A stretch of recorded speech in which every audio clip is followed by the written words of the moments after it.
Diálogo Cósmico, Namastê, pessoal. Como vai, pessoal? Todo mundo? Pessoal da Rede Gubef, Rio de Janeiro, pessoal da TVJ, São Tomé das Letras, pessoal da TV Hall, aqui de São Paulo. É um prazer estar aqui com vocês novamente, falando de ufologia, de temas correlatos, né? Sempre buscando descobrir alguma coisa, conectar as coisas, linkar as coisas para entender melhor no que consiste esse contato extraterrestre,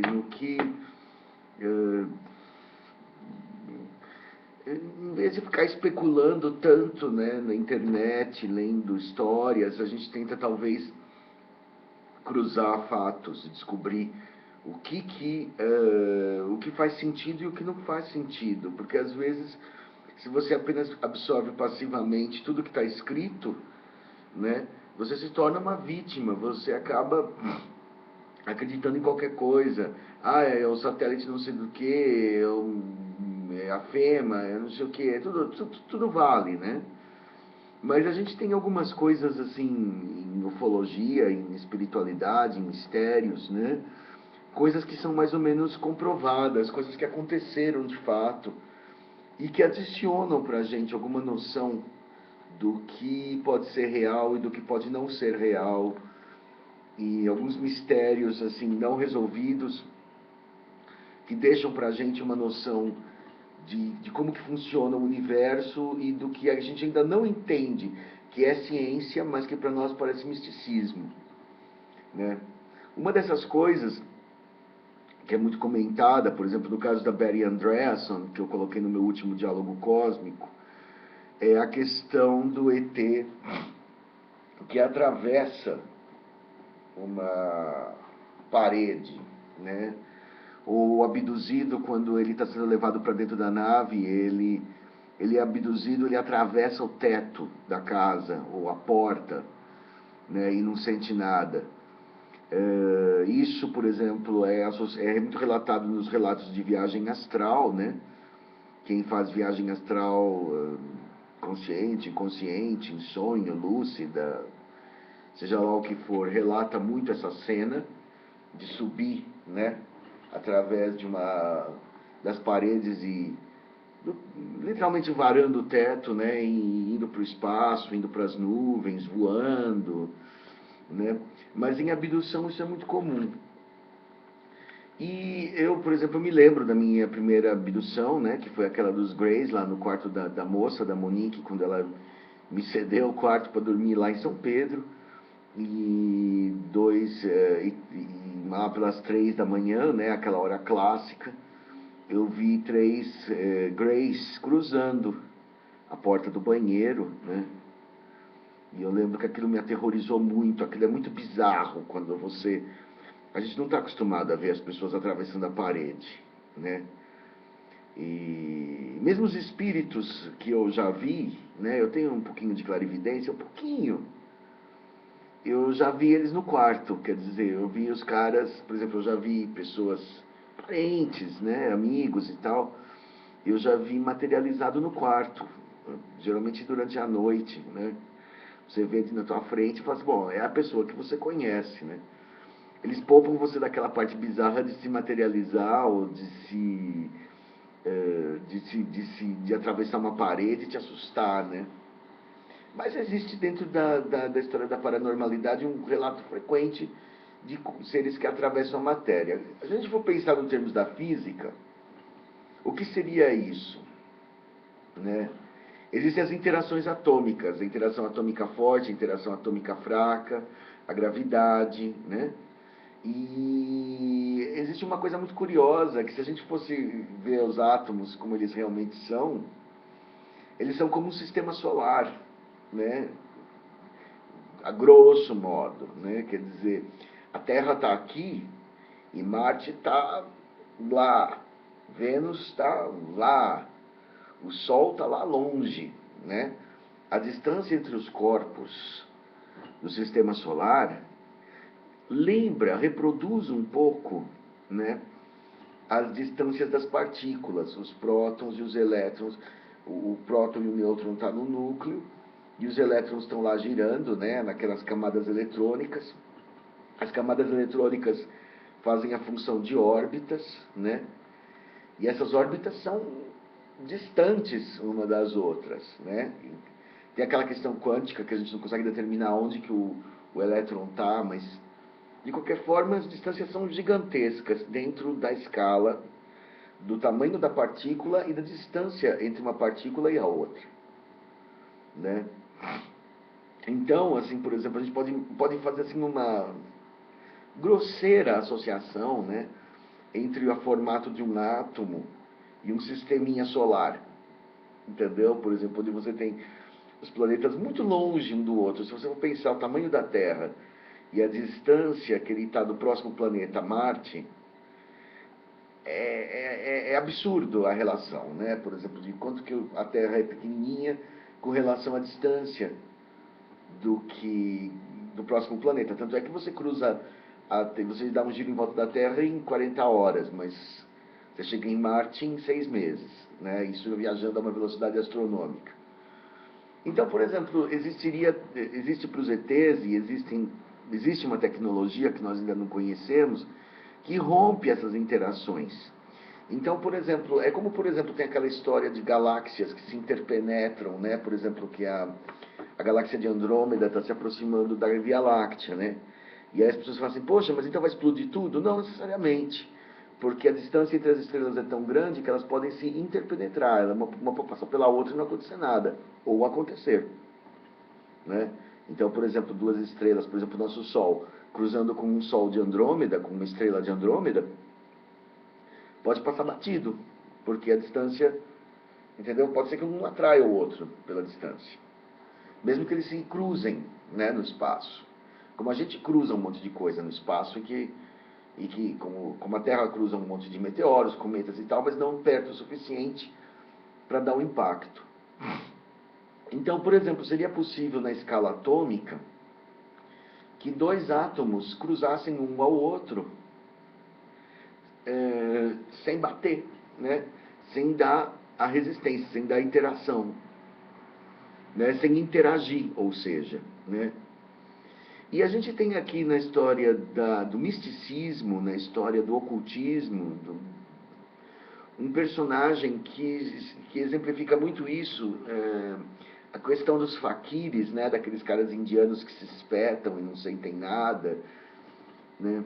E existiu particularmente na década de 40, né, bem no meio da Segunda Guerra Mundial, no meio do Hitler, tudo, que foi um holandês, né? O nome dele é Arnold Gerrit Henskes. Arnold, de Arnaldo, né? A-R-N-O-L-D, Gerrit, G-E-R-R-I-T, Henskes, H-E-N-S-K-E-S, Henskes, que adotou um nome artístico, ele se tornou uma celebridade de palco, Mirim Dajo. Mirim, M-I-R-I-M, Dajo, D-A-J-O, Mirim Dajo, né? Ele era, na verdade, está dizendo aqui um designer, não está dizendo designer do quê. Eu tenho aqui a foto do Mirim Dajo, ele está num show, né? Um homem magro, de barba, um cara bem de holandês. Eu morei na Holanda, bem de pão de holandês mesmo. E ele ele se oferecia para ser espetado. Então as pessoas pegavam uma espada e ele falava assim, espeta, né? Aí ele falava assim, mas espeta em lugar porreta, espeta no coração, espeta no pulmão, espeta no baço, quer dizer, aonde você ia morrer mesmo, né? E aí atravessa e não sangrava nada, né? Ele começava, aqui uma coisa que é muito maluca, existe essa foto aqui, que ele não só espetava, como pedia para jogar, espirrar água por trás, saía pelo buraquinho, quer dizer, saía pela perfuração que era feita no corpo dele, como se ele fosse uma fonte viva, né?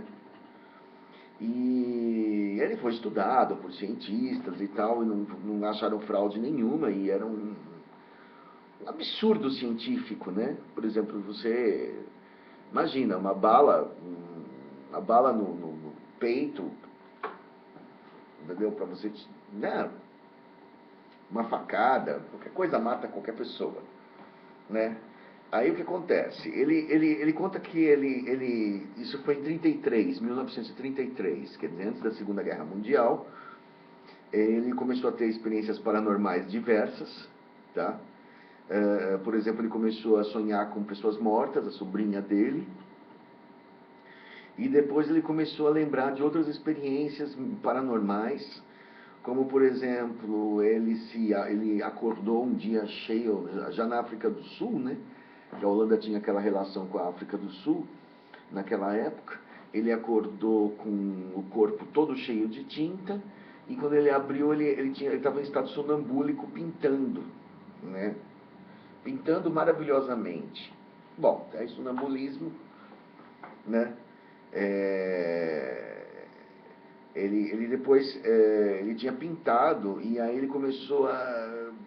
Essa coisa do pintar dormindo começou a mudar, e ele começou a ter outras manifestações mais, vamos dizer, interessantes ou mais incomuns, como, por exemplo, telepatia, adivinhar o que as pessoas estavam falando, prever o futuro, fazer viagens astrais, né? Invisibilidade, né? E outros poderes paranormais, né? Eu poderia dizer aqui, fazendo uma parte do que ele está falando, né? Por exemplo, algumas pessoas falam assim, verdade ou charlatanismo, real ou mentira, né? Tem todas essas discussões, né? Se ele era autêntico, não era, ele era autêntico, evidente, porque ele era espetado toda noite e não morria, né? Espetado por pessoas diferentes, né? Agora, o que acontece é que eu acredito assim, por exemplo, por que ele tinha isso, né? Algumas pessoas falam assim, por que ele tem isso e eu não tenho, né? Provavelmente, bom, eu sou um reencarnacionista, então eu acredito que ele foi um yogi em outra vida, um auto-yogi, porque os indianos fazem essas coisas, né?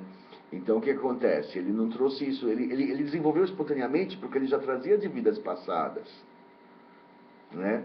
Ele não é que ele é simplesmente um cara de sorte, entendeu? Ele deve ter trabalhado uma vida inteira, uma vida anterior inteira, e carrega esse cabedal para a vida atual, porque a gente carrega, né?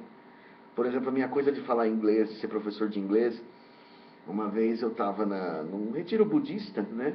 Na época que eu pratiquei o budismo intensamente, faz uns anos, e aí o monge olhou para mim e falou assim, nossa, mas que inglês perfeito, não? Ele falava assim, achou bastante perfeito, né? Ele falou assim, muita gente fala bem, mas você fala praticamente próximo do perfeito, né?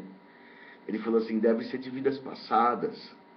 Essa é uma mentalidade normal no budismo, né? Quer dizer, você traz coisas de vidas passadas.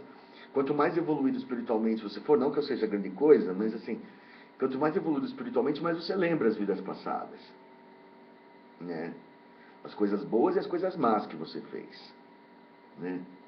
Então esse Mirim da Joe deve ter sido um grande fakir numa vida passada, numa existência passada, e aí ele trouxe essa característica, né? Ele também tinha uma outra coisa que era fantástica, que era a habilidade de realizar curas, né? E ele fazia aquela coisa tipo reiki, né? Imposição de mão, e curava as pessoas. E aí um médico ficou, né, bravinho, subiu na tamanca e falou assim, onde já se viu esse charlatão curar, né? Chegou um paciente de enxaqueca, né?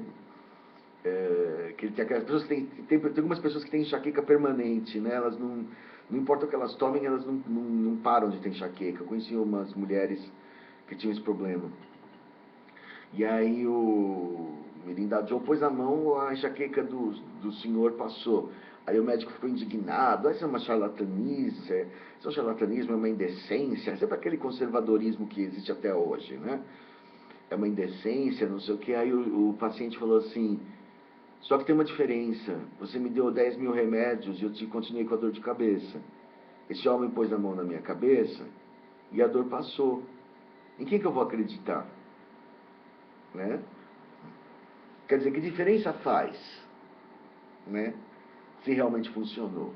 Né? Ele pôs a mão e tirou a dor de cabeça do homem. Ah, foi autossugestão, não sei o quê, foi placebo, funcionou. O do outro, do médico, não funcionava. Né? E você acha que o paciente não tinha fé no médico? Tinha, mas não funcionava. Né? A plateia pirava com as coisas que ele fazia, né? A ponto de fazer fila para ir nos shows dele, a ponto de, assim, mais que, assim como teve nos anos 70 o Uri Geller, que entortava faca, essas coisas, esse Mirinda Joe também, foi um dessa linha, as pessoas, assim, era um blockbuster, né? Assim, parava, fechava quarteirão no show dele, né? Agora, uma coisa que é muito interessante, teve até uma mulher que chegou a morrer de coração, isso é uma coisa engraçada e triste, né? Vendo ele fazer aquilo. A mulher falou assim, ela não acreditava, ela teve um peripá que morreu, infartou e morreu. E quando chegou aos 43 anos de idade, o Mirinda Joe falou pro assistente dele, evidentemente ele tinha um assistente, queria morrer. Isso é uma outra característica, né? Aqui no Brasil o Dr. Fritz também, o Arigó tal, também falava que sabia que ia morrer. Isso as pessoas muito evoluídas espiritualmente sabem quando vão desencarnar. Muitas delas sabem, nem todas, mas muitas sabem. Então ele olhou pro assistente e falou assim, hoje é a minha última apresentação. Aí ele falou assim, eu vou morrer numa apresentação, por conta de uma apresentação. Aí o coisa falou assim, não faça a apresentação. Eu falei assim, não, está escrito. Né? Aí ele pegou uma agulha de tricô, engoliu a agulha de tricô, né? E falou para o assistente, não me toque, porque senão você pode se sentir culpado ou você pode ser culpabilizado pela minha morte, né? E ele pegou e enfiou uma agulha de tricô calmamente no traqueia abaixo. E aí no dia 11 de maio de 1948, né, era uma agulha de metal imensa, né? Fique longe, falou para o assistente, hoje não, né? Aí ele começou a entrar em meditação. Isso é coisa de lama tibetano, isso é coisa de cara que realmente tem espiritualidade, yogis. Isso só tem na Índia, no Nepal, entendeu? Embora ele fosse holandês, isso aí não é normal num homem ocidental. Não é normal nem no Oriente, mas assim, é aceitável no Oriente. Aí ele fala assim, ele entrou em meditação e falou assim, me leva para o hospital. Levou para o hospital para morrer. Chegou lá, a agulha estava alojada na artéria aorta, ele estava com o coração perfurado, né? Quer dizer, em teoria ele não poderia estar vivo, mas estava. Foi operado, tiraram a agulha, né? E aí ele ficou 10 dias internado lá e morreu. O coração não recuperou, né? Dessa vez acabou, como vamos dizer, o poder dele, a aorta perfurou e ele morreu. Mas ele sabia que ele ia morrer naquele dia daquela forma. E morreu meditando. Não panicou, não assustou, nada. Ele falou assim, não, hoje é o dia. Hoje eu vou morrer mesmo, não adianta. Né? O Mirinda Joe, ele era também um cara que tinha uma mensagem espiritual, né? Ele falou assim, uma frase, pouca coisa que ele falou assim, não me vejam como um artista, eu não sou um artista, eu sou um profeta. Se você acredita em Deus, a sua vontade pode dominar o seu corpo. As pessoas não acreditam em mim, mesmo se eu começar simplesmente a falar. Mas depois de ver a minha invulnerabilidade, elas passam a crer. Isso é muito interessante. Aqui está a foto do Mirinda Joe, tá? Como que ele era, né? E ele morre em 48, quer dizer, já tinha acabado a Segunda Guerra Mundial, 3 anos. Isso é muito interessante, que isso é uma fala muito parecida com o que o Sai Baba disse. Perguntaram para o Sai Baba como é que... por que ele fazia milagres, né? Assim, por que você faz milagres, Sai Baba? Ele falava assim, porque é preciso de um elefante para chamar a atenção para uma coisinha, entendeu? Por exemplo, falou assim, a joia que está na cabeça do elefante não foi bem isso que ele falou, foi uma coisa parecida, que Sai Baba que me corrija. Que para você enxergar a joia que está na cabeça do elefante, você tem que enxergar o elefante. Quer dizer, o chamativo, né, dos milagres, como Jesus também que andava sobre água, multiplicava peixes e tudo mais, faz com que as pessoas céticas, as pessoas de coração duro, passem a acreditar, né? É a mesma coisa que céticos que eu conheço, que virou o primeiro UFO. Quando elas veem o primeiro UFO, elas passam a acreditar e passam a respeitar aquilo que elas não respeitavam. Porque às vezes tem esses caras São Tomé, né? Então, assim, não só acredito vendo, então veja, né? Então, às vezes, por exemplo, surgem esses sujeitos miraculosos que têm essa missão. Eu também vejo nisso aí o Thomas Green Morton, numa situação idêntica, que eu nunca tive a oportunidade de conhecer, sempre tentei e nunca consegui. Que são caras que conseguem fazer coisas que são fora do normal, que desafiam a física convencional, porque eles estão mostrando para o mundo que existe um outro lado, que existe uma outra dimensão, para chamar atenção para as pessoas que não acreditam, que precisam desse tipo de prova, né? Então o Mirim da Jó foi um sujeito assim, e foi muito interessante. Acho que eu particularmente não conhecia o trabalho dele, já faz muitos... Essas pessoas muito antigas a gente acaba não sabendo, né? Por isso que eu estou repassando aqui no Diálogo Cósmico, para quem, como você, como eu, talvez não tenha nunca ouvido falar.